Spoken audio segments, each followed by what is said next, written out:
Bien, el tema de ahora es cuando las trompetas suenan. Y ese es un tema complicado.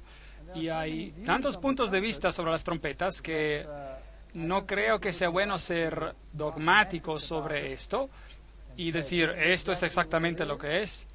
Veamos a los varios temas y veamos cómo encajan, porque tenemos mucho que aprender.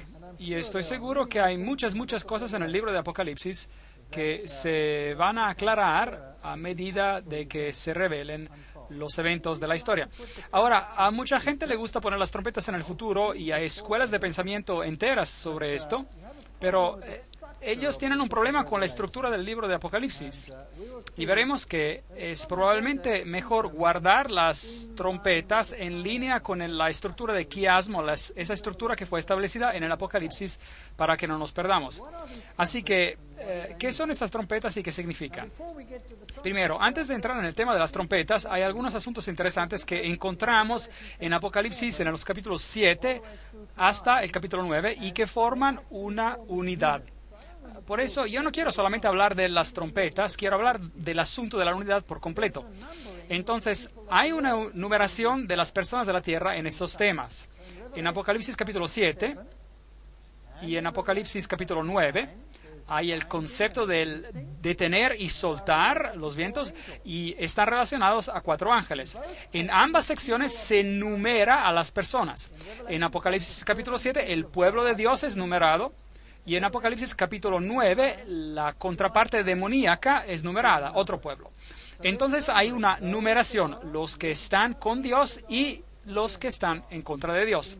En ambos capítulos se escuchan las palabras oí el número, ekusaton arithmon, oí el número. Entonces, él escuchó el número del pueblo de Dios, él escuchó el número de aquellos que están con el otro lado. Y por supuesto, conocen esa declaración.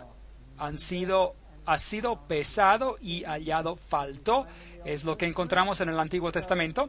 Entonces sería bueno ser numerado y no hallado falto. Y la manera de lograr eso es de aferrarse al Salvador. Veamos entonces a la numeración del pueblo de Dios en contraste con el pueblo del diablo. ¿Saben qué es interesante? Dios siempre nos da lo positivo antes de lo negativo. Antes de que viéramos, por ejemplo, como el mensajero del Evangelio sería destruido en los 7 sellos, Dios nos dio un cuadro de su trono, del trono, con un poder impresionante. Así que aquí de la misma manera, Él nos da la numeración del pueblo de Dios. Y como dije, este capítulo está entre paréntesis, está puesto allí entre paréntesis para decirnos algo acerca del pueblo de Dios antes de que Él nos diga algo sobre las cosas peores que van a suceder. ¿Quién podrá estar firme? Esta es la pregunta. La respuesta es que solo los que tienen el sello podrán estar firmes. Queremos saber qué significa esto. La numeración del pueblo de Dios sucede justo antes del fin del tiempo de gracia, antes de la apertura del 7º sello. En otras palabras, este es un asunto que sucede justo antes de la venida de Cristo, donde habrá una numeración final del número de Dios. Obviamente Dios va a esperar hasta que el número completo se haya juntado, porque Él dijo a los que simbólicamente estaban hablando bajo el altar, que ellos tendrían que esperar hasta que se complete el número, ¿no es correcto? Así que de eso se trata el asunto. Y luego llegamos a Apocalipsis capítulo 8, después del capítulo 7, y dice, cuando abrió el 7º sello, se hizo silencio en el cielo como por media hora. Entonces, este capítulo nos habla sobre el evento del sello para el pueblo de Dios en el fin, el sellamiento. Así que leámoslo. Apocalipsis capítulo 7, 1. Después de esto vi a 4 ángeles en pie sobre los 4 ángulos de la tierra que detenían los 4 vientos de la tierra para que no soplase viento alguno sobre la tierra, ni sobre el mar, ni sobre ningún árbol. Ahora, el mar, las aguas en la Biblia son el símbolo de las naciones. La tierra es el planeta en sí mismo.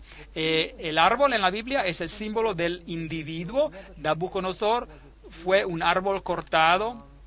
Vi a los malvados florecer como árboles verdes, etcétera. Entonces, ese es el símbolo de los individuos.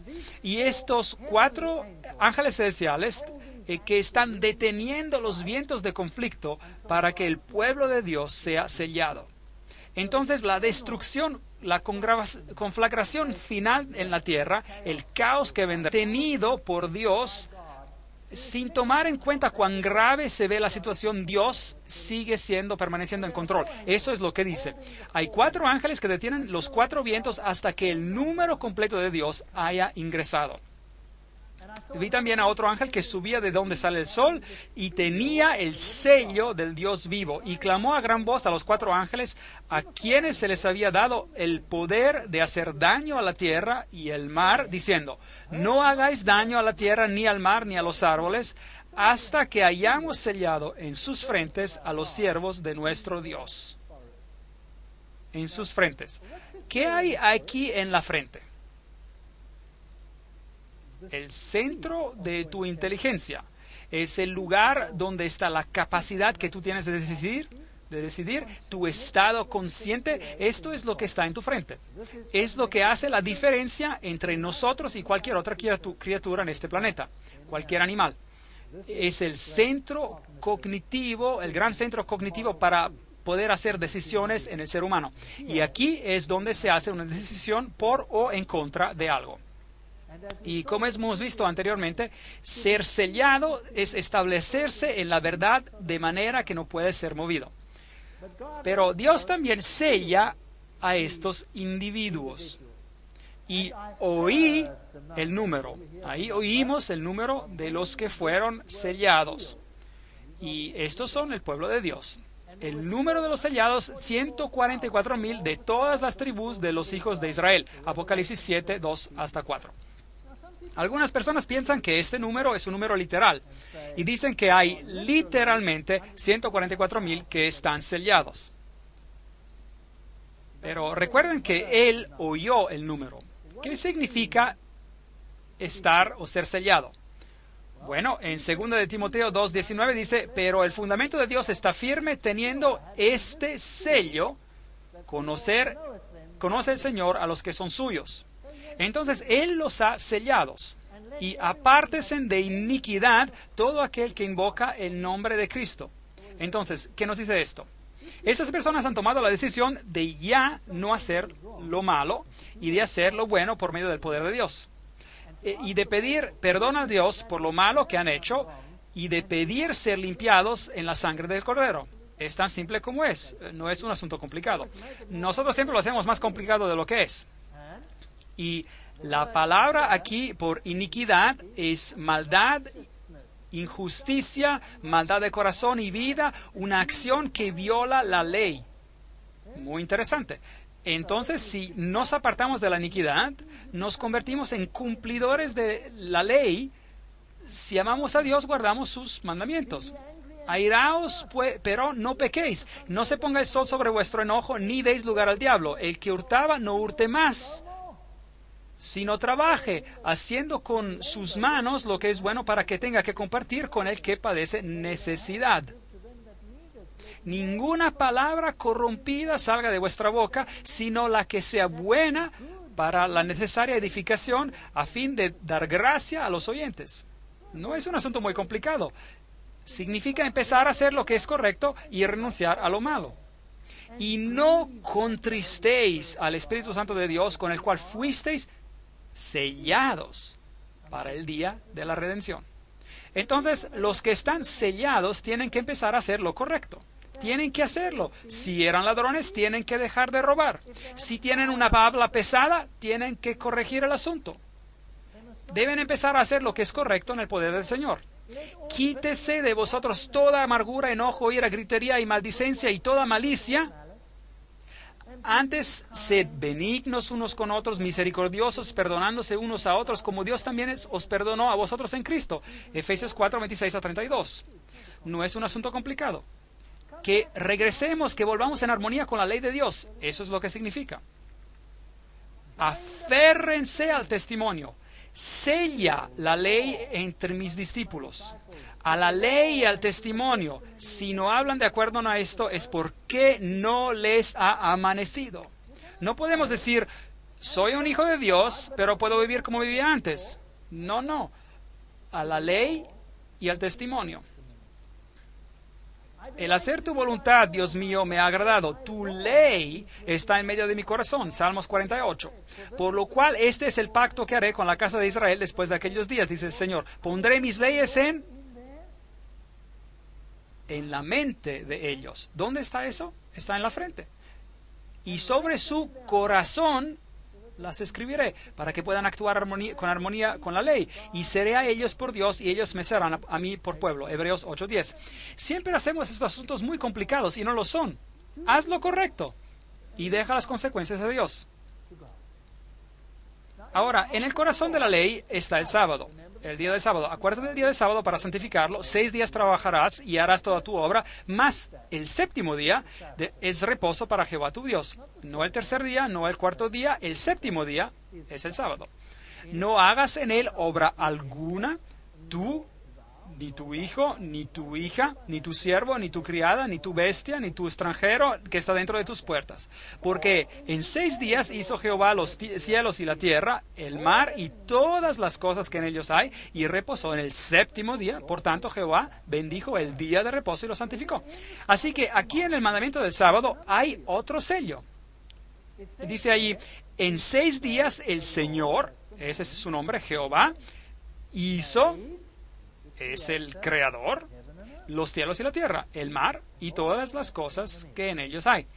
Entonces, si miramos a Éxodo capítulo 20, versículo 11, porque en 6 días hizo el Señor los cielos y la tierra, el mar y todas las cosas que en ellas hay, y descansó en el séptimo día. Por tanto, Dios bendijo el día de reposo y lo santificó.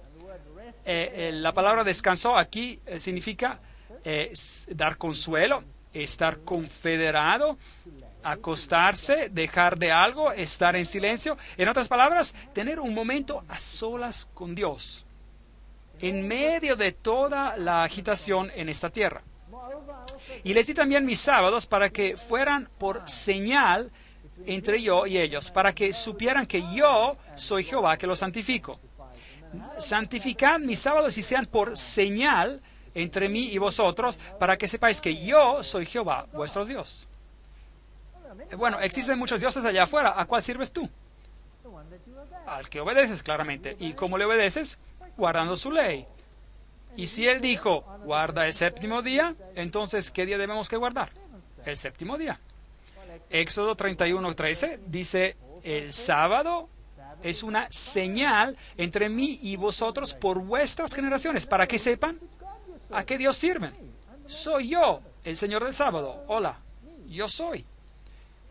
Éxodo 31:16, guardarán pues el día de reposo los hijos de Israel, celebrándolo por sus generaciones por pacto perpetuo. Señal es para siempre entre mí y los hijos de Israel. Y en el séptimo día cesó y reposó. Y reposó nafash, palabra interesante en hebreo. La palabra por señal en hebreo es od, y es un marco. Eso dice la concordancia. Y significa un marco distintivo. ¿Cuál es el marco de Dios? El día sábado. ¿Por qué? Porque el sábado ratifica la ley. Valida la ley. Sin el sábado, todos los 10 mandamientos podrían ser de cualquier persona. ¿No es correcto? Podrían ser de cualquier persona. ¿Qué pasaría si yo escribiera los 10 mandamientos y lo repitiera, le partiera y dijera, todos deben guardarlos, porque así lo digo yo? ¿Qué harían ustedes? Ustedes pensarían, este hombre está loco, ¿no es cierto? Pero ¿qué tal si el presidente del país lo hiciera? Y si él hiciera una ley y dijera, quiero que la guarden, y la firmara, y si no lo hacen, bueno, tengo la autoridad para hacer algo al respecto. Entonces se vuelve un poco más interesante, ¿verdad? Y si el Dios del universo dijera, boom, hice esta ley, cielo y tierra está para ser vivida como una ley perpetua. Bueno, eso lleva consigo bastante autoridad. Entonces, si no tiene ese sello de aprobación, no significa nada. Entonces, ese es el marco de la autoridad de Dios. ¿También tiene la bestia un marco? Sí, claro, tiene un marco de autoridad también.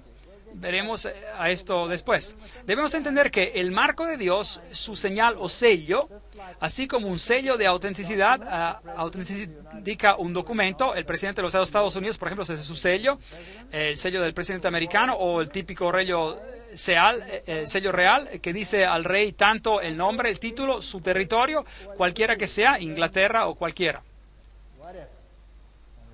Y aquí en el Decálogo debe de haber un sello de autenticidad al documento, y lo encontramos en el mandamiento del sábado.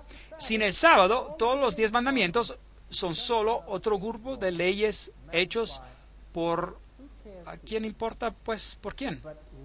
Pero con el mandamiento del sábado tiene el sello del autor de la ley y el territorio, y es vinculante. Entonces recibe su autenticidad. Y me dio Jehová las 2 tablas de piedra escritas con el dedo de Dios, Deuteronomio 9:10. Existen pocas ocasiones en las que Dios escribió con su dedo, ¿sabían eso? Y cada vez escribió con su dedo. Esta es una de ellas. Escribió los 10 mandamientos con su propio dedo sobre piedra. Y lo repitió, volvió a repetirlo cuando Moisés la rompió. Entonces son 2 veces ya. Y luego, cuando el reino de Babilonia llegó a su fin, Dios escribió con su dedo en la pared. Y el profeta Daniel dijo, Mene, Mene, Tekel, Ufarsim. Eso es lo que significa. Tu reino ha sido nombrado, contado y dado a los medos y a los persas. Hay otra ocasión en la que Dios escribió acá, cuando hubo un juicio final que sirve de símbolo para su venida final. Y hubo otra ocasión en la que Dios escribió sobre la arena. Fue cuando todos los acusadores vinieron y acusaban a una cierta mujer, María, que fue encontrada en adulterio. Y Jesús se agachó y escribió con su dedo en la arena. Me pregunto qué habrá escrito, porque cuando lo leyeron, todos se fueron y no tuvieron nada más que decir. Aquel que esté libre de pecado, sea quien tira la primera piedra. Tal vez vieron cosas escritas que no les gustó leer. ¿Es posible? Sería interesante saberlo. Entonces el sello de Dios está en el corazón de la ley. Acuérdate del sábado para santificarlo. 6 días trabajarás y harás toda tu obra, pero el 7º día es de reposo para Jehová tu Dios. Porque en 6 días hizo Jehová, el Señor, hizo el Creador, los cielos y la tierra. Ahí lo tienen. El Señor, el Creador de los cielos y de la tierra, dando autenticidad a todo su documento. Aquí tiene su nombre, su título y su territorio. Y les di también mis sábados para que fueran por señal entre yo y ellos, para que supieran que yo soy Jehová. ¿Cómo debemos guardarlo? Bueno, ya leímos sobre esto. No hacer nuestra propia voluntad. Es asombroso cuán pocas reglas hay en cuanto a guardar el sábado. Los judíos no lo soportaron, así que hicieron varias miles de reglas para cómo guardar el sábado. En lugar de dejar este asunto a la conciencia, ni buscando tu propia voluntad, esto parece sensato, llamándolo santo, honorable, honrando a Dios, no andando en tus propios caminos, ni buscando tu voluntad, hablando tus propias palabras, entonces te deleitarás en el Jehová. Estas son las cosas positivas que salen del sábado.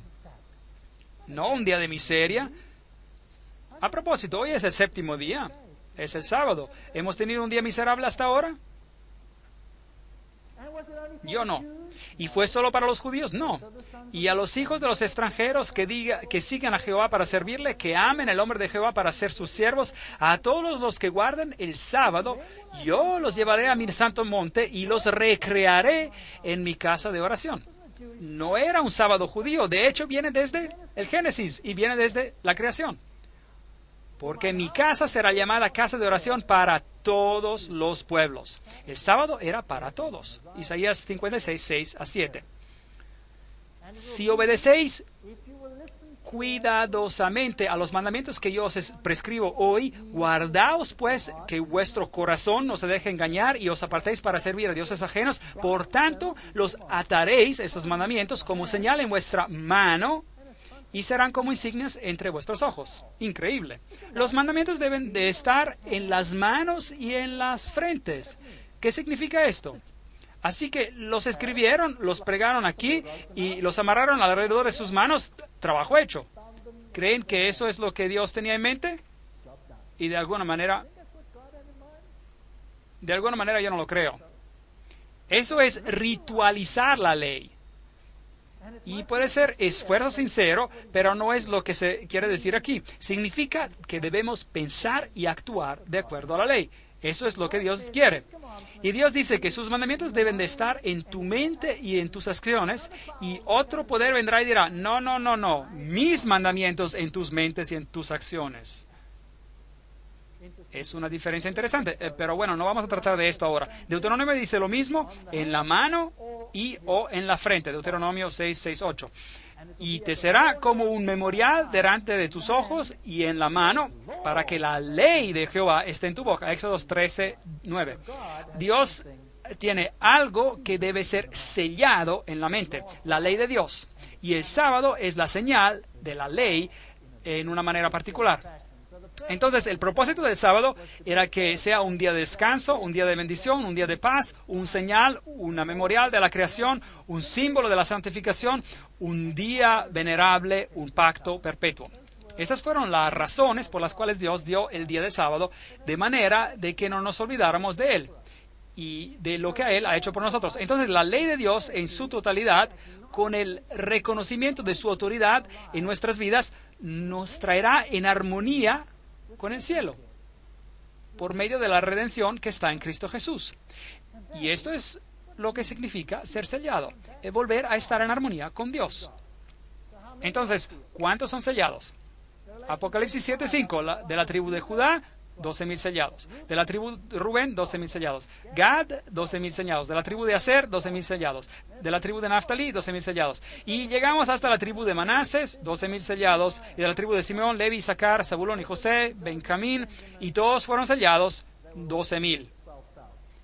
Entonces, ¿creen que es un número literal? Exactamente 12,000 de cada tribu. ¿Qué hay de nosotros, pues? Después de esto miré y he aquí una gran multitud. Ven, él escuchó el número, él oyó el número, pero mira, y ve y mire, y he aquí una gran multitud de la cual nadie podía contar, de todas las naciones y tribus y pueblos y lenguas, que estaban delante del trono y en la presencia del Cordero, vestidos de ropas blancas y con palmas en las manos. Algunas personas hacen discursos largos sobre los 144,000, cuando la Biblia no nos dice mucho acerca de ellos. Y viendo que todo el libro es simbólico, obviamente también esto es simbólico, porque si no lo es, vamos a tener un problema. Por ejemplo, si miramos a las 12 tribus de Israel, vamos a ver que la tribu de Levi se menciona aquí en Génesis, José también se menciona aquí, Levi también se menciona en Apocalipsis, y aquí José también. Y en Ezequiel, esta tribu de Dan, la cual no se menciona para nada aquí en Apocalipsis, pero sí se menciona en Génesis. Tenemos a Efraín, que se menciona en Ezequiel, y aquí no se menciona nada en Apocalipsis. Entonces, ¿qué tribus tomaríamos en cuenta si hacemos este número literal? Vamos a estar en problemas. Nadie va a ser salvo de Efraín y de Dan. Los de la tribu de Dan fueron malos e hicieron cosas malas, pero también hubieron héroes de la tribu de Dan, héroes. Entonces, obviamente es un número simbólico, y no creo que debamos ir más allá con esto. Es una multitud de 12. Pues no es judío el que lo es exteriormente, y la circuncisión la que se hace exteriormente en la carne, sino que es judío el que lo es en lo interior. Y la circuncisión es la del corazón, en espíritu, no en letra, la alabanza del cual no viene de los hombres, sino de Dios. Romanos 2, 28, 29.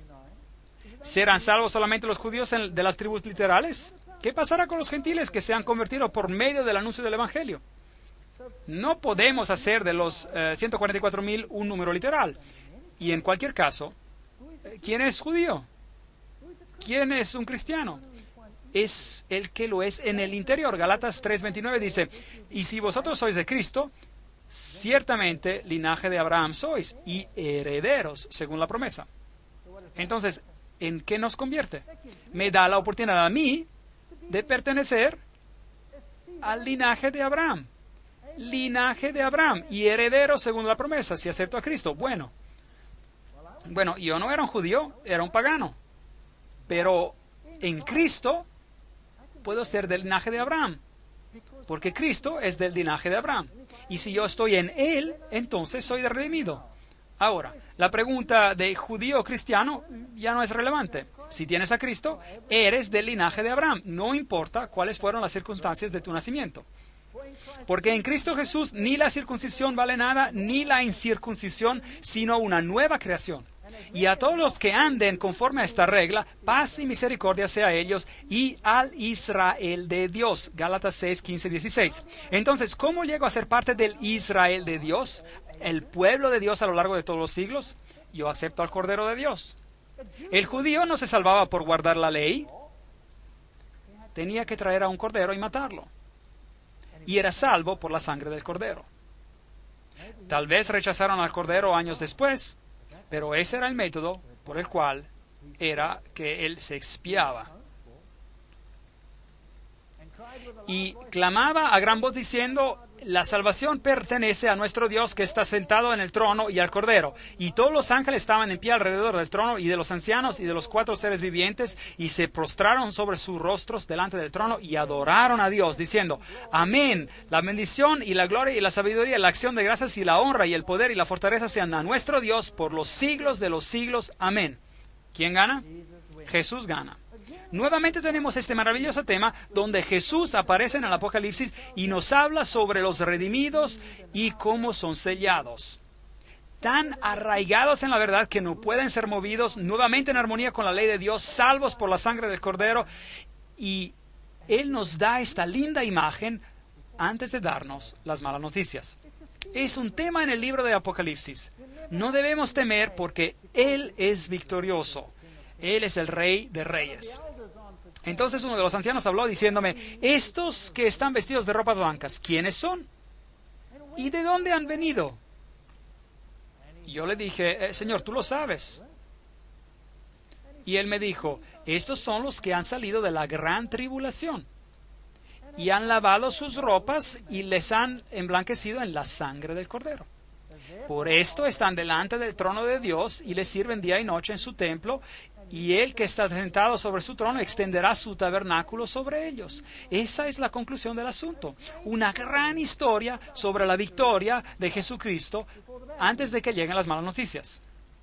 Ya no tendrá hambre, no tendrá ni sed, y el sol no caerá más sobre ellos, ni calor alguno, porque el Cordero que está en medio del trono los pastoreará y los guiará a fuentes de aguas de vida, y Dios enjugará toda lágrima de los ojos de ellos. ¿No es esto grandioso? Aquí está la promesa antes de las malas noticias. Y luego viene Apocalipsis 8. Cuando abrió el 7º sello, se hizo silencio en el cielo como por media hora. Ya tratamos con este texto antes. Esto es cuando Cristo regresa a la tierra. Y vi a los 7 ángeles que estaban en pie delante de Dios y se les dieron 7 trompetas. Ahora vienen las 7 trompetas. Y la gente dice, bueno, esto debe de ser después del tiempo de gracia. No. Todo lo que teníamos era un capítulo que dice, escuchen amigos, escuchen. Ese es el resultado. El pueblo de Dios será redimido por el Cordero y no habrá más lágrimas. Y ese es su número y es así como se va a ver. Es como va a ser. Esa es la victoria del Cordero. Ahora déjenme darles las malas noticias. Esto es lo que va a pasar en la historia. Y aquellos que rechazaron a la palabra de Dios y rechazan a Jesucristo también serán numerados. Y tristemente, el número va a verse algo diferente. Veamos a lo que pasa. Y vi a los 7 ángeles que estaban en pie ante Dios y se les dieron 7 trompetas. Otro ángel vino entonces y se paró ante el altar con un incensario y se le dio mucho incienso. ¿Dónde está parado este ángel? ¿En qué altar? El altar del incienso.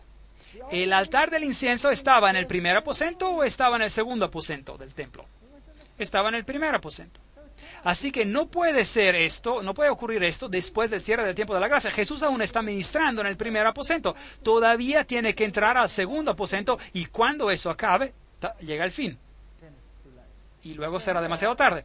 Así que aquí nos encontramos en qué parte del quiasmo, de la estructura de Apocalipsis nos encontramos en la primera parte. Jesús todavía está en el lugar santo. Y muchas personas quieren tomar estas profecías y ponerlas, arrojarlas al futuro y en el brazo escatológico de los eventos finales ilustrados en el libro de Apocalipsis, y violan, haciendo esto, la estructura del quiasmo. No podemos violar la estructura del quiasmo. No podemos sacar algo de su posición y ponerlo donde nos da la gana. Tenemos que obedecer a las reglas. Por eso es que está escrito de esta manera, para que no se pueda hacer eso. Así que se le dio mucho incienso. Aquí está el altar del incienso para añadirlo a las oraciones de todos los santos sobre el altar de oro que estaba delante del trono. Este es el pequeño altar del cual estamos hablando. Y de la mano del ángel subió a la presencia de Dios el humo del incienso con las oraciones de los santos. Hay gente orando. Todavía hay aquí algunas necesidades. Esto no puede ser después del tiempo de gracia, justo antes del tiempo del fin. No. Es un proceso continuo, se está hablando acá, por lo que sugiere que sigamos el mismo proceso que los otros. Es un modelo en las profecías de la Biblia. El libro de Daniel hace lo mismo. Daniel capítulo 2 va a lo largo de la historia de la humanidad, y Daniel capítulo 7 recapitula otra vez el mismo tema, pero en otro formato, y Daniel 8 toma otra vez el mismo tema y lo recapitula de otra forma. Y así usted tiene diferentes vistas, cuadros que llevan a la luz. Lo mismo con el libro de Apocalipsis. Vemos a las 7 iglesias, esta es la posición de la iglesia. Vemos a los 7 sellos, esta es la posición del anuncio del evangelio. Y ahora vemos a las trompetas que hablan de los juicios. Porque hay una numeración y somos hallados faltos o hallados justos. Aquí es un asunto de juicio. ¿Y quién es el juez? Jesús. Él decide quién lo logra y quién no. Y no ignora las oraciones de los santos. Es por medio de su mediación que ellos son aceptables a los ojos de Dios. Así que el mérito de Jesucristo, los méritos de Jesucristo es el tema acá en juego. El humo del incienso que sube con las oraciones de los santos, sube a la presencia de Dios de la mano del ángel. El incienso es el símbolo del mérito, de los méritos de Jesucristo añadidos a los santos, haciéndolos aceptables los santos a los ojos de Dios. Una imagen maravillosa. Todo está tan lleno de significado en el libro de Apocalipsis. Podríamos hablar por horas solo sobre estos símbolos acerca del altar del incienso. Y el ángel tomó el incensario y lo llenó de fuego del altar y lo arrojó a la tierra, y se va, boom, y allí baja, y hubo truenos y voces y relámpagos y un terremoto. Apocalipsis 8:5. Bueno, los juicios llegan a la tierra, y después de los juicios finales, así como Jesús murió en la cruz y dijo, consumado es, y todo se cumplió, también aquí todo se cumple y la numeración también se cumple. Y usted estará o con las ovejas o con los cabritos, dependiendo de su decisión. Entonces, ¿qué son estas trompetas en Apocalipsis? Hay 7 trompetas y cada una anuncia algo que pasa aquí en la tierra. Apocalipsis 8:6. Y los 7 ángeles que tenían las 7 trompetas se dispusieron a tocarlas. Veamos lo que pasa. Déjeme recapitular. El brazo histórico tenía las 7 iglesias, los 7 sellos, y como todavía estamos tratando con el tiempo simbolizado por el altar del incienso, estamos viendo el tiempo antes de que Jesús entre en el lugar santísimo. Entonces estamos tratando con el brazo histórico del Apocalipsis. Las trompetas están en este lado del quiasmo y no las puedo remover y ponerlas en el otro lado. Eso violaría la estructura del quiasmo. ¿Está claro? Entonces, obviamente, estamos moviéndonos a través del mismo periodo de la historia que tuvimos en las secciones anteriores. Y hacer algo diferente sería contrario al sistema, a la estructura. Y todos terminan, por supuesto, en el gran punto culminante que es la segunda venida de Cristo. Así que nuevamente vamos a hacer un recorrido por la historia. Existe un paralelo entre lo que pasa mientras suenan las trompetas y las últimas 7 plagas. Ese es un punto interesante. Las 7 trompetas suenan el día antes de la expiación, así es, y las últimas 7 plagas suceden después del día de la expiación. En otras palabras, cuando Cristo sale del lugar santísimo, entonces las 7 plagas caen. Entonces, si vemos aquí a las trompetas, vamos a encontrar que afectan lo siguiente. La tierra, capítulo 8, 7. El mar, capítulo 8, versículos 8 y 9. Los ríos y las fuentes, capítulo 8, versículos 10 y 11. El sol, la luna y las estrellas, capítulo 8, versículo 12. Hubo oscuridad, abismo, salen langostas, versículo 9, capítulo 9, versículos 13 y 21. El río Eufrate, capítulo 9, 13 a 21. Voces fuertes, el reino de Cristo, 11, 15, 18. Y hemos seguido un proceso. Y cada vez se afecta un tercero, la tercera parte. Y si vemos a las 7 plagas, existe un paralelo. La primera plaga cae sobre la tierra. La segunda afecta al mar. La tercera a los ríos y las fuentes, igual como las 7 trompetas. Y luego el sol, igual que allá. Oscuridad en el trono de la bestia. Luego está el río Eufrates, que vimos también del otro lado. Y luego viene una gran voz, ya está hecho. ¿Ven? Aquí está el está hecho. Esto es lo que pasa después del tiempo de gracia. Y esto debe suceder antes del tiempo de gracia. Porque es solo una tercera parte. No es todo, solamente una porción se ve afectada. Y hay lugar para el arrepentimiento. Y es en el tiempo de mediación cuando Cristo está sirviendo en el santuario celestial, en el primer aposento. Y esos son asuntos muy importantes cuando tratamos con estos textos. Porque existe hoy la tendencia de tomar a las trompetas y ponerlas en el mismo periodo o ponerlas justo antes de este periodo aquí. Y ese es un problema, porque no solamente violamos la estructura del quiasmo, también violamos la idea de que hay solo una parte afectada, solo una parte que está destruida. Jesucristo está en control. El número del pueblo de Dios, capítulo 7, ahora las trompetas y la numeración del pueblo de la tierra y los problemas que todo esto involucra. ¿Quién va a ganar? ¿Jesús o el otro poder? Ya sabemos la respuesta. Por tanto, podemos relajarnos mientras hablemos de las trompetas. Que el Señor nos haga conscientes del hecho de que Jesús está en control. Cuando vemos el tema de las trompetas se pone complicado porque no tenemos maneras precisas para interpretar todo esto. Pero veamos los asuntos, es un estudio muy interesante. Joel 2, versículos 15 y 17 dice, tocad trompeta en Sión, proclamad ayuno, convocad asamblea, reunid al pueblo, santificad la reunión, juntad a los ancianos, congregad a los niños y a los que maman, salga de su cámara el novio y de su tálamo la novia, entre la entrada y el altar lloren los sacerdotes ministros de Jehová y digan, perdona, oh Jehová, a tu pueblo, y no entregues al oprobio tu heredad, para que las naciones se enseñoreen sobre ella. ¿Por qué han de decir entre los pueblos, ¿dónde está tu Dios? ¿Dónde está su Dios?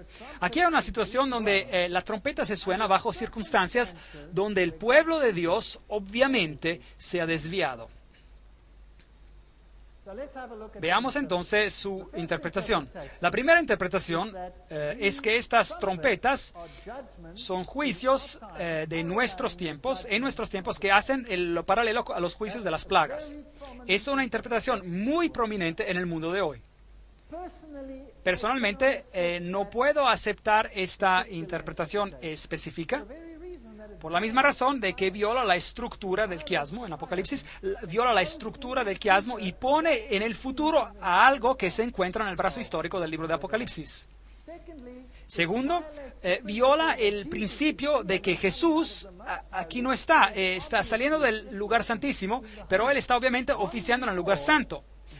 mucho antes de que las últimas plagas caigan. Entonces existen dos principios por los cuales yo no puedo aceptar esta interpretación. Sí, hay puntos de contacto, puntos similares en que las plagas en su descripción acerca de las mismas cosas que pasan en las trompetas, pero las trompetas afectan de manera parcial y las plagas son finales y completas. Entonces, los juicios de las trompetas son obviamente juicios a lo largo del tiempo. Los juicios, la segunda manera de mirarlos, retrasan el periodo de la historia cristiana cubierta en las 7 iglesias y los 7 sellos. Eso tiene sentido, por lo menos para mí. Y algunos comienzan, bueno, ahora nace la pregunta de ¿dónde empiezan estos juicios entonces? ¿Y quién está siendo juzgado? Bueno, algunos empiezan con el juicio contra Jerusalén, porque Jerusalén fueron los primeros que rechazaron a Jesucristo y lo clavaron a la cruz. Y hubo un juicio al final de esa época, y Dios les dio un espacio de tiempo hasta el año 70 después de Cristo, y luego Jerusalén fue destruida, ¿sí o no? Ese es un juicio de Dios. Y se utiliza Mateo capítulo 24 como patrón, que me parece a mí una cosa lógica también. Otros prefieren empezar no con Jerusalén, pero con los juicios contra Roma, porque Roma es el poder que en realidad crucificó a Jesús en la cruz. Entonces, aquí tienen dos puntos de vista opuestos. Pero en realidad no es tan importante si uno o el otro es perfectamente correcto. El punto es que estamos tratando con juicios a lo largo de la historia. Personalmente, prefiero empezar con Jerusalén, porque ese es también el patrón utilizado por Mateo 24. Pero no voy a hacer un problema si alguien decide no creer en esto o cree en el otro punto. Está bien. Veamos a la primera trompeta. El primer ángel tocó la trompeta y hubo granizo y fuego mezclados con sangre que fueron lanzados sobre la tierra. Aquí hay un juicio, porque paralela también el granizo al fin del tiempo, pero de manera parcial, porque la tercera parte de los árboles, los individuos fueron quemados y toda la hierba verde se quemó. Así que aquí hay una destrucción de personas que se pierden. Esto es serio. ¿Por qué se pierde? Bueno, la caída de Jerusalén en el 70 después de Cristo es una posibilidad, y yo las he puesto aquí en diferentes colores. La segunda posibilidad es que este sea el juicio a Roma, y a los que están en favor de esta opinión dicen que empezó con los visigodos que invadieron a Roma bajo el mando de Alarico en el año 396 hasta el 428 después de Cristo, y él saqueó a Roma en el año 410 después de Cristo, y el emperador romano Teodosio murió en el año 395 después de Cristo. Así que aquí tenemos un cuadro del inicio de la caída del Imperio Romano, cuando varias naciones invadieron el imperio. Bueno, este es un juicio que aconteció claramente sobre este poder que se elevó a sí mismo aún por encima del príncipe de paz. Pero por el otro lado, la caída de Jerusalén es un juicio muy poderoso. Después de un periodo muy largo de gracia, que dice, han rechazado al Mesías, y estas son las consecuencias. Dios quita su protección, permite que soplen los vientos, y esto es lo que pasa. El segundo ángel tocó la trompeta, y como una gran montaña ardiendo en fuego fue precipitada en el mar. Y la tercera parte del mar se convirtió en sangre. Y murió la tercera parte de los seres vivientes que estaban en el mar, y la tercera parte de las naves fue destruida. Nuevamente, ¿qué representa esto? ¿Qué representa esta trompeta de juicio? Nuevamente, vemos las varias interpretaciones. Montañas que representan una gran montaña quemándose en fuego. Bueno, una montaña representa una nación en la Biblia. Pueden buscarlo en Isaías 2, versículos 2 y 3, 11, 9, 13, 4, 41, 15, Daniel 2, 35, 44, 45, Ezequiel, Zacarías. Todos estos tienen esta figura de una montaña. Veamos el texto en Jeremías, que también utiliza esta ilustración. Ciertamente yo, dice Jehová, estoy contra ti, monte destructor, hablando de Babilonia, que destruiste a toda la tierra. Extenderé mi mano contra ti y te haré rodar de las peñas y te reduciré a un monte quemado. Aquí vemos Jeremías 51:25. Aquí vemos el símbolo de la montaña que está siendo destruida. Y así que el segundo ángel tocó como si fuera una gran montaña en llamas, fue lanzada al mar. Entonces una nación, en otras palabras, fue desparramada entre las naciones, y eso es lo que significaba. Y una tercera parte del mar se convirtió en sangre. El mar significa agua, las aguas que viste significan personas y multitudes y naciones y reyes. Entonces, esparcimiento de sangre entre las naciones. Y la tercera parte de los seres vivientes que estaban en el mar y la tercera parte de las naves fue destruida.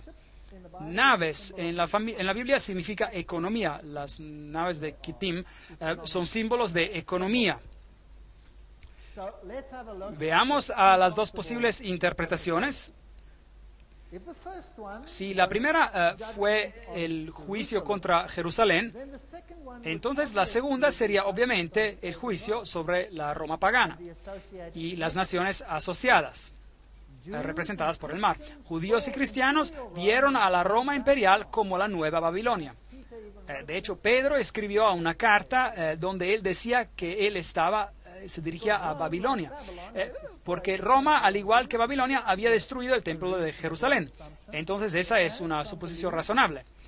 Por otro lado, algunos creen que la segunda fase de la incursión de los vándalos en Roma bajo Gensérico en el 428 a 468 después de Cristo, de donde viene la palabra vandalismo, viene de los vándalos, eran piratas en naves en el Imperio Romano y saquearon a Roma en el 455 después de Cristo.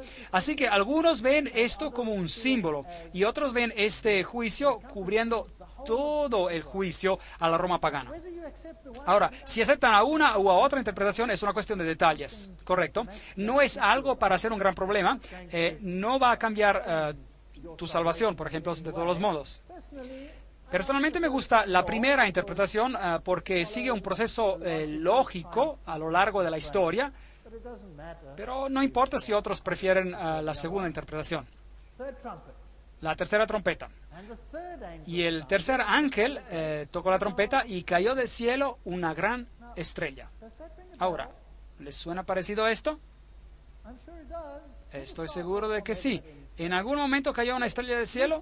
Sí. Lucífero cayó del cielo y trajo todas sus fuerzas demoníacas con él aquí abajo.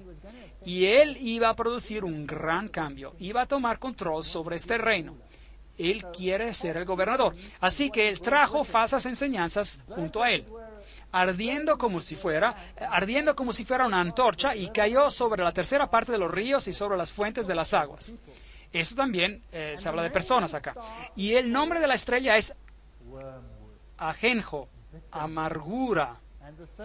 Y la tercera parte de las aguas se convirtió en ajenjo, y muchos hombres murieron a causa de esas aguas porque se hicieron amargas. ¿Qué significa el agua, aparte naciones? ¿Han escuchado del agua de la vida? Ahora, ¿qué pasa cuando el agua de vida se vuelve amarga?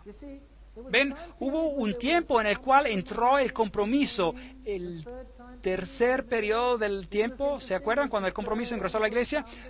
¿No es eso interesante? Aquí está el tercer ángel tocando. El tiempo del compromiso no convirtió esto, las aguas de salvación, en aguas amargas, ¿sí o no? Sí, claro que sí. ¿Y las personas murieron a causa de esto? ¿En un sentido espiritual, no en un sentido literal? Claro que sí, porque si beben de esas aguas contaminadas, ¿cuál es el resultado? Muerte. Muerte eterna. Separación de Dios. Entonces, la gran apostasía de los líderes espirituales de la iglesia cristiana es una posibilidad que tenemos aquí por esa trompeta. De la misma manera de cómo Satanás cayó del cielo con una tercera parte de los ángeles, igual la iglesia caería en la apostasía de la idolatría. Ajenjo fue usado por Moisés como símbolo de idolatría en Deuteronomio 29, 17, 18. Leámoslo. Y habéis visto sus abominaciones y sus ídolos de madera y piedra, plata y oro que tienen consigo. No sea que haya entre vosotros varón o mujer o familia o tribu cuyo corazón se aparte hoy de Jehová nuestro Dios para ir a servir a los dioses de esas naciones. No sea que haya en medio de vosotros raíz que produzca hiel y ajenjo. ¿No es ese un gran símbolo? Entonces, yo estoy a favor de este, porque está en el mismo periodo. Tenemos al tercer ángel, que fue el periodo del caballo negro, y fue el periodo del compromiso, cuando el evangelio era socavado y las aguas se hicieron amargas. Y la gente que bebió este nuevo evangelio sufrió la muerte espiritual, una muerte espiritual. Bueno, la otra interpretación sería la invasión de Roma por los hunos bajo el mando de Átila en el siglo V. Así que nuevamente tenemos una interpretación que todavía trata con el imperio romano. Por supuesto, esto sucede en el Imperio Romano, entonces no hay problema, pero esta es la que para mí encaja mejor con las otras trompetas y con el progreso paralelo que hemos visto hasta ahora. Y ustedes tienen todos estos símbolos que lo hacen parecer de esta manera. Ahora, la cuarta trompeta. El cuarto ángel tocó la trompeta y fue herida la tercera parte del sol. El sol. ¿Qué es eso? La luz del mundo. Y la tercera parte de la luna y la tercera parte de las estrellas, para que se oscureciese la tercera parte de ellos y no hubiese luz en la tercera parte del día y asimismo de la noche. Eso no es oscuridad total como en las plagas. Esto es una tercera parte. Apocalipsis 8:12. Veamos en Miqueas capítulo 3, versículos 6 y 7, para ver si encontramos un paralelismo. Por tanto, de la profecía se os hará noche y oscuridad del adivinar, y sobre los profetas se pondrá el sol, y el día se entenebrecerá sobre ellos. Y serán avergonzados los profetas y se confundirán los adivinos, y ellos todos cerrarán sus labios porque no hay respuesta de Dios. ¿Le suena esto como a un tiempo de oscuridad espiritual, sí o no? ¿Cómo llamaron a la era de la próxima dispensación, por así decir? ¿No la llamaron la edad oscura, acaso? Entonces, ¿quién reinaba en la edad oscura una vez de que el caballo negro cambió a ser el caballo de muerte? Es el mismo periodo de tiempo. Yo creo que estamos siguiendo el mismo periodo clásico. Y si nuevamente removemos a Jesús, el Hijo de Justicia, del Evangelio, si lo sacamos del Evangelio y lo hacemos menos de lo que Él es, entonces morimos una muerte espiritual. Ese es el problema. ¿Cómo sacaron a Jesús del corazón del Evangelio? Esta es la historia más aterradora de engaño en la historia del mundo. Después de esta conferencia, vamos a entrar en detalles y vamos a darle un vistazo a lo que hicieron. Y quiero decirles que hoy todo el mundo está engañado, creyendo en algo que no es de Dios. Da miedo. Da miedo. Entonces, las dos posibles interpretaciones que tenemos aquí, la oscuridad representa la edad oscura, y eso tiene sentido para mí. Cuando la verdad fue pisoteada y el ministerio de Jesús fue reemplazado por el ministerio de la iglesia. Cuando Jesús fue crucificado, una oscuridad literal cubrió la tierra, ¿correcto? ¿Se acuerdan? Y esto sirve como símbolo, como tipo de la crucifixión espiritual de Jesucristo. La reforma del siglo XVI terminó la edad oscura. Eso es básicamente lo que indicaría esta interpretación. Ahora, otra interpretación sería aún con los juicios sobre Roma. El sol, la luna y las estrellas han sido interpretadas como las luminarias del Imperio Romano Occidental, el emperador, los senadores, los cónsules. Con la extinción del Imperio Romano Occidental en el año 476 después de Cristo, el último emperador, Romulus Augustulus, el remanente de Atilia, fue destronado por órdenes de Odoacro. Es una interpretación, y tenemos otro juicio aquí contra el Imperio Romano Occidental. Pero esa interpretación de aquí arriba para mí encaja en el modelo que hemos seguido hasta ahora y que está en línea con todo lo que hemos visto hasta ahora. Pero quiero que observen algo. Es que en este periodo de la Edad Oscura, Jesús es crucificado nuevamente. Es interesante que la crucifixión allí lo mantiene en la cruz. Y es ahí a donde en la edad oscura le gusta tenerlo. Pero Jesús ha resucitado de los muertos y gobierna en el cielo. Ahora, también es interesante que para remover a Jesús del sistema, algunas veces se ha requerido la creación de toda una nueva religión que sacaría a Jesús del medio. Muy interesante. Porque he aquí que tinieblas cubrirán la tierra y oscuridad las naciones, mas sobre ti amanecerá Jehová y sobre ti será vista su gloria. Isaías 61. Gran oscuridad sobre la tierra. Otra vez Jesús les habló diciendo, yo soy la luz del mundo, el que me sigue no andará en tinieblas, sino que tendrá la luz de la vida. El asunto es Cristo o sin Cristo. Yo, la luz, he venido al mundo para que todo aquel que cree en mí no permanezca en tinieblas. Juan 12, 46. El asunto es Jesús o sin Jesús. Este es el asunto. Ahora viene una parte fascinante. Apocalipsis 8:13. Y miré y oí a un ángel volar por el medio del cielo, diciendo en gran voz, ¡ay, ay, ay! 3 ayes de los que moran en la tierra a causa de los otros toques de trompeta que están para sonar los 3 ángeles. Ahora viene un gran ay. Ahora un ay es algo que cae sobre la humanidad y tiene consecuencias desastrosas. Algunas personas quieren aplicar estos ayes al pueblo de Dios. Pero por otro lado, los ayes se podrían aplicar a los que están perdidos. ¿Y con quiénes estamos tratando en las trompetas? ¿Sobre el pueblo de Dios que está siendo numerado o bajo los otros que están siendo numerados?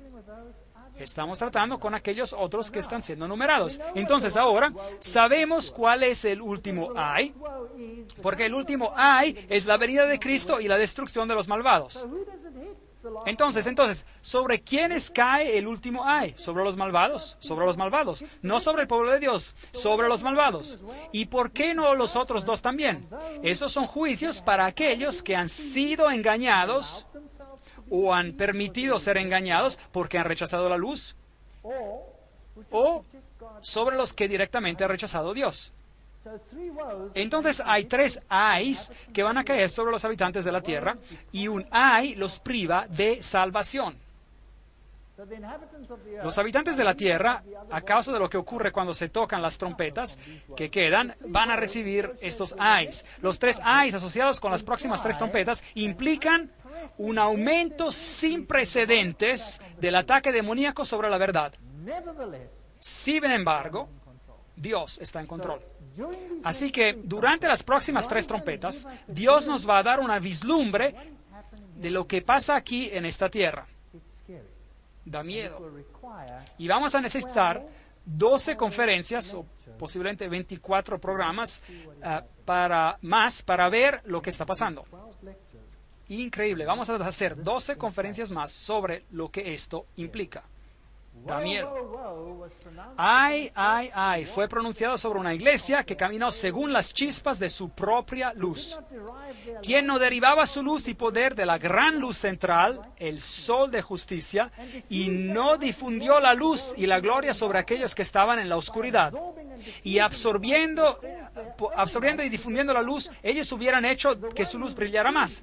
El que recibe la luz, pero no la da, como Dios quiere que lo haga, se volverá en un recipiente de oscuridad. Este es un escrito que encontramos en un panfleto en particular, escrito hace unos 150 años atrás, que parece mostrar exactamente lo que está pasando aquí. Estos ayes son pronunciados sobre una iglesia que anda en las chispas de su propia luz. Eso tiene sentido para mí. Eso tiene mucho sentido para mí. Este ay es pronunciado sobre la gente apóstata en este planeta. Y los va a afectar porque ellos están manteniendo la verdad del Evangelio lejos de los que podrían ser salvos. Veamos a las dos posibilidades. La quinta y sexta trompeta representan la numeración de los seguidores de Satanás y el aumento final en la maldad hasta el punto donde Dios quita su protección y da en las manos de una mente perdida a los que eligen voluntariamente ser ignorantes. Eso da miedo. Esto está en contraste con Apocalipsis 7, donde los sellados por Dios son numerados y se les da poder para estar bajo su protección divina. Y la otra interpretación sería que la quinta y la sexta trompeta representan el juicio contra el Imperio Romano Oriental, el nacimiento del Islam, del islamismo, culminando con el Imperio Otomano, es visto como la fuerza que trae la destrucción del Imperio Romano Oriental. Ahora, aquí yo quisiera por un momento hacer algo diferente y decir, ¿por qué no unir estas dos interpretaciones? ¿Por qué no unirlas? Porque el islamismo tiene como su blanco bajar a Cristo al nivel de un ser humano. Así que en un sentido hace exactamente lo mismo que la iglesia de la Edad Oscura hizo cuando se pronunció el juez en lugar de Jesucristo. ¿Correcto? Así que uno es la herramienta de la otra. En realidad trabajan juntas para lograr el mismo fin, de remover a Jesucristo como el único salvador del planeta. Y es interesante que el islamismo es una religión que activamente propaga y enseña este mensaje de manera activa. Los otros sobre esta tierra hacen sus cosas, pero no pelean activamente en contra de este principio o de otro principio. Pero la iglesia de la Edad Oscura dijo, yo soy la vía por la cual tú recibes salvación, pasan por medio de mí o no lo logran. De hecho, ellos dijeron que Dios tiene que aceptar el juicio de sus sacerdotes y absolver o no absolver a una persona. Y este poder dice, Jesús deviene menos de lo que tú eres. Así, ¿por qué no las unimos? No unimos estas dos interpretaciones. ¿Qué poderes desplazaron el cristianismo basado sobre la Biblia y qué filosofías aparecieron en la Edad Oscura para destronar a Cristo y privar a la humanidad de la salvación por medio de Él? ¿No es esta una buena pregunta? ¿Que hubieran ais sobre la tierra? Bueno, el islamismo reemplazó al cristianismo en la cuna del judaísmo y del cristianismo, ¿no es cierto? Eso es lo que hicieron. La edad del racionalismo y humanismo contemporáneo con su eslogan, ninguna deidad nos salvará, debemos salvarnos nosotros mismos. Eso viene del Manifiesto Humanista, capítulo 2, edición P. Kurtz, en Buffalo, New York, 1973. Este es su manifiesto. Entonces, ninguna deidad nos va a salvar, debemos salvarnos nosotros mismos. Racionalismo, humanismo contemporáneo, la Biblia es un libro de alegorías, no se preocupen. Esto ha destruido el cristianismo en la mente occidental y este otro movimiento lo ha destruido en la cuna del cristianismo. La roca fuerte del cristianismo ha sido removida, ha sido reemplazado en el occidente y ha sido reemplazado en el oriente. Así que vemos cómo esos poderes han destronado a Jesucristo. Vayamos ahora al capítulo 9 de Apocalipsis, y el quinto ángel tocó la trompeta y vi a una estrella que cayó del cielo a la tierra. Nuevamente tenemos a la estrella cayendo del cielo, y se le dio la llave del pozo del abismo. Ese es el infierno. Así que cualquier doctrina que vendrá ahora vendrá directo del abismo del infierno. Y abrió el pozo del abismo y subió humo del pozo. Eso está en contraste total al humo del santuario, como humo de un gran horno, y se oscureció el sol y el aire por el humo del pozo. Entonces, la luz es removida de la tierra como resultado de la actividad del quinto ángel. Wow. No es la actividad del quinto ángel, sino la maldición que viene a causa de lo que están haciendo los poderes de la oscuridad, claramente. Y del humo salieron langostas sobre la tierra y se les dio poder como tienen poder los escorpiones de la tierra. El aspecto de las langostas era semejante a caballos. Hemos tenido caballos antes, se referían al Evangelio. Como el sonido de carruajes en la cima de la montaña, naciones saltan como el sonido de las llamas de fuego que devora el establo, como guerreros en fila, y te devolveré los años que comió la langosta. Es lo que dice Joel 2, capítulo 2. Así que tenemos el simbolismo de lo que está pasando en el Israel literal, lo que ocurrió allá, y apliquémoslo al espiritual. Apocalipsis 9:4. Y se les mandó de que no dañasen a la hierba de la tierra, ni a cosa verde alguna, ni a ningún árbol. No es una destrucción total, sino solamente a los hombres que no tuviesen el sello de Dios en sus frentes. Entonces el juicio es para aquellos que están siendo numerados. Y les fue dado no que los matasen, sino que los atormentasen. Y hay un periodo allí, 5 meses, y su tormento era como el tormento de escorpión. Jesús dice que nos da poder para seguir, para pisotear a los escorpiones cuando hiere al hombre. Y en aquellos días los hombres buscarán la muerte, pero no la hallarán, pero la muerte huirá de ellos.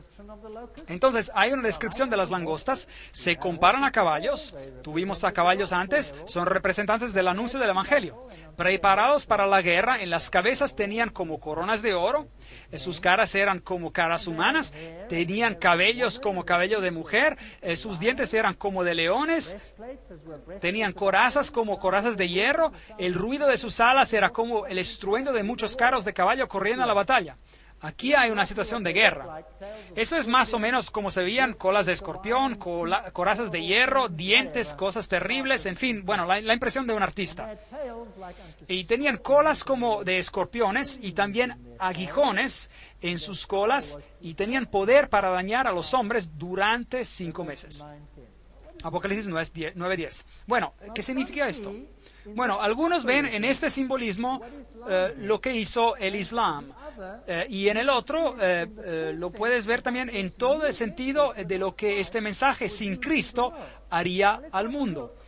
Ahora, veamos quién está al mando de todo esto. Y tienen por rey sobre ellos el ángel del abismo, cuyo nombre en hebreo es Abadón. Cosas fascinantes. Y en griego, Apolión. El primer ay pasó, y aquí vienen aún 2 ayes después de esto. Bueno, vemos algunos nombres interesantes acá, y luego de esto, un ay hacia la raza humana. Bueno, preguntámonos esta pregunta. ¿Qué filosofías salieron después de la Edad Media que minaron directamente la fe en la Biblia y en Cristo Jesús como el único nombre bajo el cielo en que podamos ser salvos? ¿No es esta una buena pregunta para hacerse? ¿Qué organizaciones, cuerpos organizados, es la siguiente pregunta que tengo, directamente propagan la eliminación de Jesucristo como el único nombre por el que podemos ser salvos? Esas son las 2 preguntas que quisiera responder. Bueno, racionalismo, alta crítica, humanismo, espiritualismo. ¿Estaría de acuerdo en que estos son los poderes que removieron a Jesús? ¿Y qué cuerpos organizados son los que directamente propagan y anulan el nombre de Jesucristo como el único nombre en que podemos ser salvos? ¿Los masones? Les voy a dar un texto tras otro texto para mostrarle que lo hacen. Y las organizaciones secretas, todas están a favor de la unidad total e igualdad de todos los fundadores religiosos. El comunismo se opone directamente a las doctrinas de Jesucristo. El ateísmo formal es lo que el comunismo es. Y tenemos el Consejo Mundial de las Iglesias. ¿Posible? ¿En realidad hacen eso? ¿Lo hacen? Temo que sí, porque el Consejo Mundial de Iglesias propaga la unidad de todas las religiones bajo un mismo techo. Y eso significa que Jesús debe ser menos de lo que es para que este compromiso se alcance, ¿sí o no? Eso es solo un hecho. No me lo estoy inventando. Esto es lo que está pasando. El Islam remueve a Jesucristo, ¿sí o no? Como el único Salvador del mundo. Y las Naciones Unidas tienen una organización llamada la Organización de las Religiones Unidas, cuya meta es poder hacer de que todas las religiones acepten su igualdad. Bueno, eso está bien, suena como una buena idea, pero ¿qué hace eso a Jesucristo? Lo pone al mismo nivel que los demás. Y entonces hay muchos nombres por los que podemos ser salvos, ¿sí o no?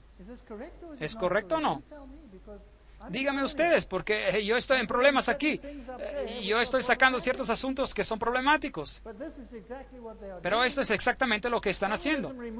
El comunismo lo saca totalmente. La masonería lo nivela. El Consejo Mundial de Iglesias lo compromete para alcanzar a sus blancos. El islamismo lo pelea directamente. Y la ONU dice, mejor que lo hagas o si no, ya.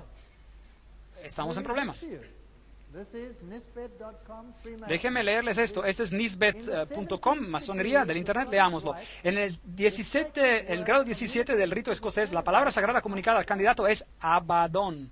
En la Biblia satánica por Anton LaVey, en la página 145-146, Abaddon y Apolión son uno de los nombres infernales en el satanismo.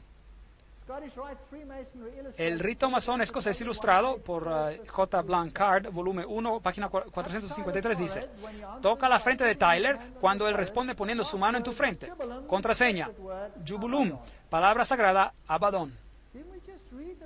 ¿No leímos recién que este era un ángel malvado? ¿Sí o no?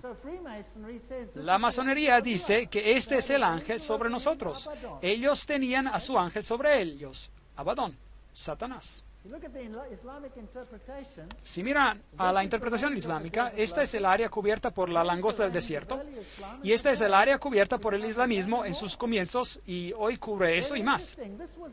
Muy interesante. Esta era el área del cristianismo primitivo. Esta era el área del cristianismo primitivo. ¿Sabían ustedes? Hoy en día ha sido reemplazada, ha sido removida, ha sido reemplazada por el islamismo. El islamismo nació solo después del año 600 después de Cristo, y totalmente quitó del mundo a los cristianos que basaban su fe en la Biblia y guardaban el sábado. Los quitó, los masacró. Interesante. Y hoy está prohibido por ley con la pena de muerte de propagar a Jesucristo en esos países. ¿No es eso interesante?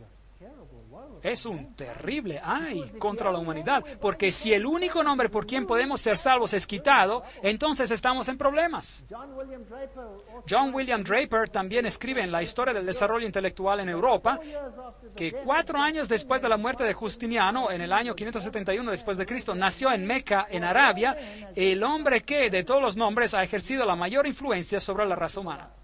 De acuerdo con la vida de Mohammed, Muhammad apareció en la escena en uno de los periodos más oscuros de la historia, cuando todas las civilizaciones desde la dinastía merovingia en Galia hasta India estaban en ruinas o estaban en estado de nacimiento con problemas. Aquí vamos, una gran guerra. A la edad de 12 años, Mohammed viajó con su tío en una caravana comercial a Siria. Aquí él conoció a un anacoreta cristiano llamado Abahira.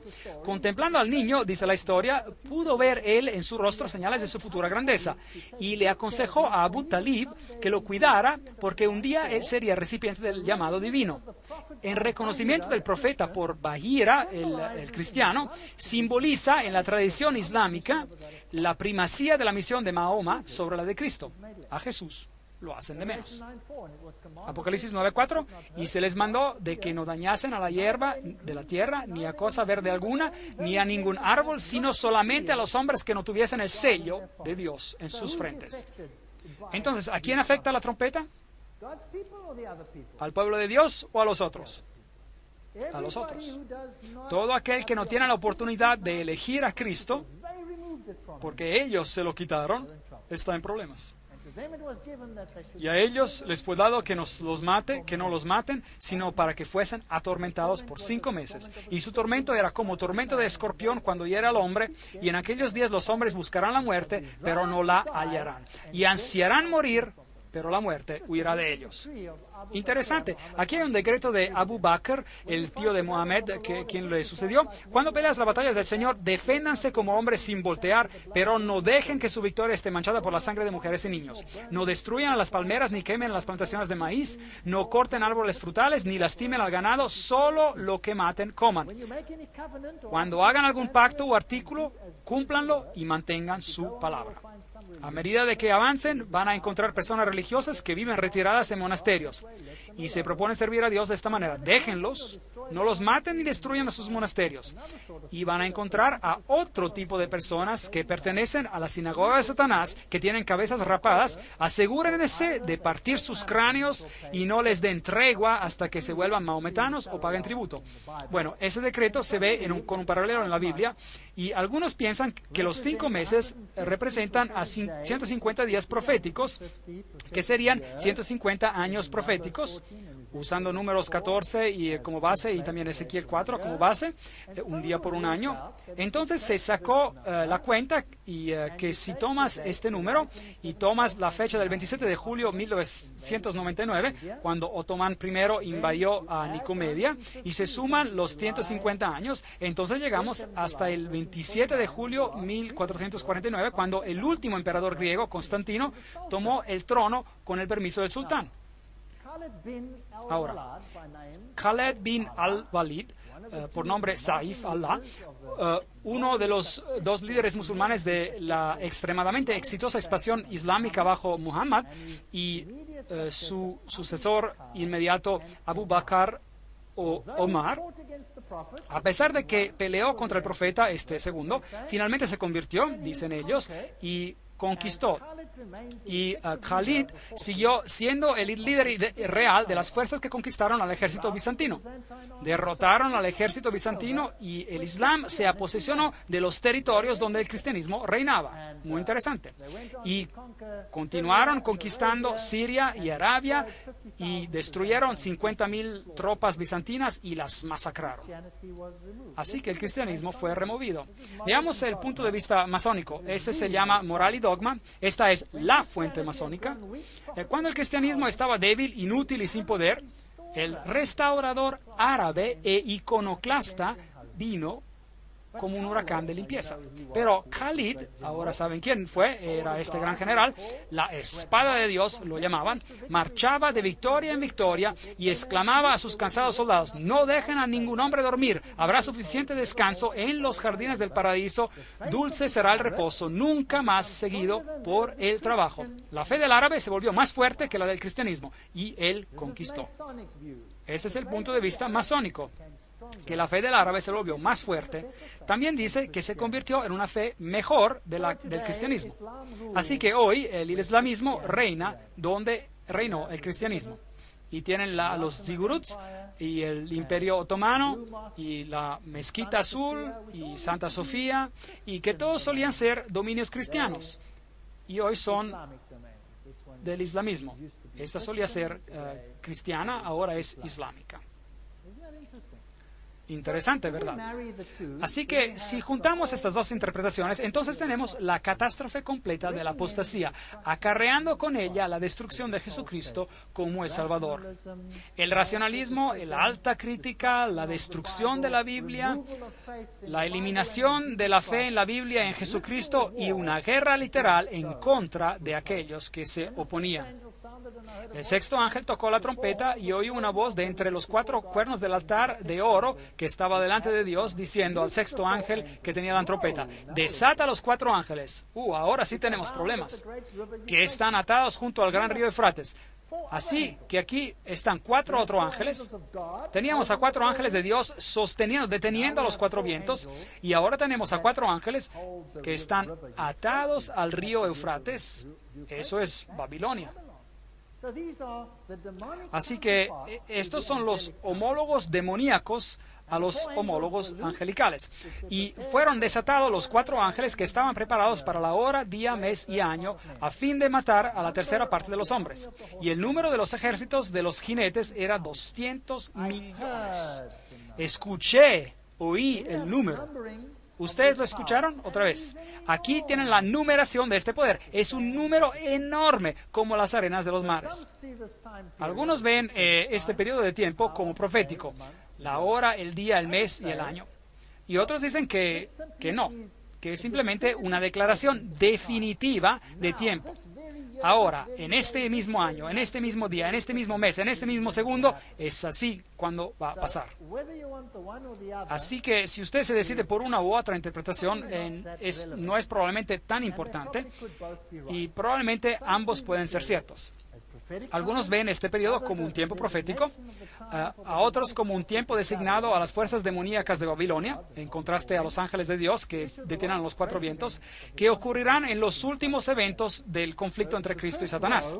Entonces, el primer ay fue esta destrucción de Jesús como el único Salvador. Y luego vi a caballos en visión y aquellos que los cabalgaban teniendo corazas de fuego y zafiro y azufre. Y ve toda esta visión de humo y cómo salían y hacían sus cosas. Y un hombre llamado Josías Litch tomó la interpretación literal de este periodo de tiempo y la calculó. Y cuando tomó la hora, el día, el mes y el año, y llega hasta los 391 años de tiempo y 15 días. Y calculó el tiempo sobre el Imperio Otomano y predijo el día exacto cuando el Imperio Romano caería. Y en realidad pasó exactamente así. Y aquí está un punto de vista. El poder islámico oficialmente llega a su fin y Josías Litch publicó esta fecha 2 años antes de que este evento ocurriera. Los 4 sultanes son vistos como algunos como sultanes literales, los 4 ángeles, y aún tienen nombres: Alepo, Iconium, Damasco y Bagdad. Ellos ven el uniforme de los jinetes turcos y la descripción siendo azul y amarillo. Y ven al Islam en todo esto y al Imperio Otomano. Ahora, si ustedes lo ven de esa manera o si lo ven de la otra, en los términos de la oscuridad global, por ejemplo, hace verdaderamente una diferencia. Otras interpretaciones que existen son la propagación del Imperio Árabe Islámico, Muhammad 602, la fundación de Bagdad, Dar el Salam 762, marcando el fin del imperio, 150 años, la caída de Constantinopla, llegamos al año 1844. Hay muchas interpretaciones. Mantengámoslo simple. Las trompetas anuncian a la apostasía sobre la tierra, que enumera a aquellos que están perdidos. Y la eliminación de Jesucristo como el anuncio de salvación es el problema más grande. El resto de los hombres que no fueron muertos con estas plagas, aún así no se arrepintieron de las obras de sus manos, que no deberían adorar a demonios, ese es el punto, y a las imágenes de oro, de plata, de bronce, de piedra, de maderas, las cuales no pueden ver, ni oír, ni andar, y tampoco se arrepintieron de sus homicidios, ni de sus hechicerías, ni de su fornicación, ni de sus hurtos. Así que la descripción del segundo ay en Apocalipsis viene en Apocalipsis 11. Y el sonido de la séptima trompeta introduce el último ay para los impenitentes a medida de que el reino de Dios llega a su fin. No podemos saltar y hablar de Apocalipsis 10 y 11 en una sola noche, los volvería locos. Entonces lo que vamos a hacer es que vamos a mirar al segundo ay en la próxima conferencia.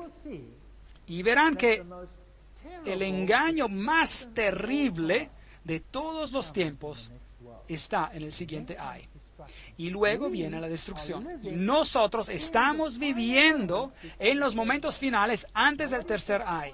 Ahora, ¿cuál es ese engaño final que vendrá?